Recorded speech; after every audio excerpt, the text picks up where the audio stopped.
Sabem quem era? Então quem era? Lobezeno. Quem era? Tem o livro da história. Tem um livro da história, sei, mas está para aquele lado, acho eu. Está ali. Foi. Não, oh Rui.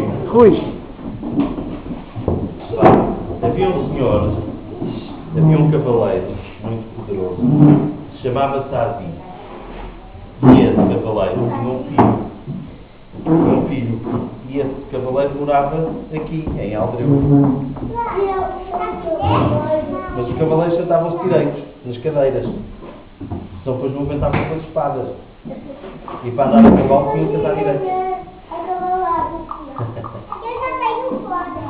Já tem um pônei? Alguém já montou aqui? Não. Foi o pai da minha filha que está no campo de banheiro e fica de cavalo. Pronto, esse senhor, Sadi, tinha um filho.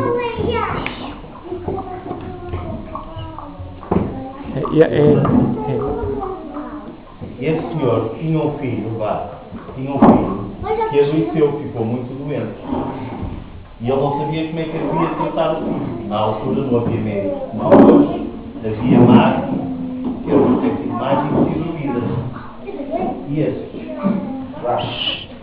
E esses médicos não conseguiam tratar o filho. Na altura, o filho continuava a piorar. Ia ficando cada vez mais doente, estava quase a morrer. Achei que um dia chega um frade, chega um beneditino que diz que o vai ajudar a curar o filho.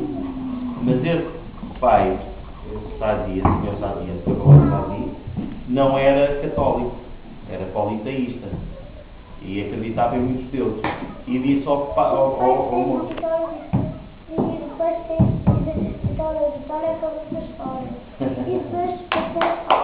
Ah, é? Mas isso não é com vocês. Sim, vamos ouvir a história, tá? Um bocadinho só. E então, disse ao padre, ao monge, como é que se só um Deus é que poderia curar o filho se ele já tinha curado a muito e eles não conseguiam curar. E ele disse que esse Deus, que era mais forte que os outros, o curasse, ele tinha que se converter depois ao cristianismo. E é essa religião. E ele disse que sim. E entretanto o monge fez com que o filho ficasse bom, curou filhos. Esse é que era o Lobezeno. Um cavaleiro porta-se muito bem, não se porta mal.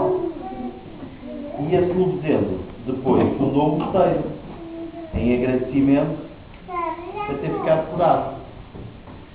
E a história é esta. E agora o que é que se diz no fim?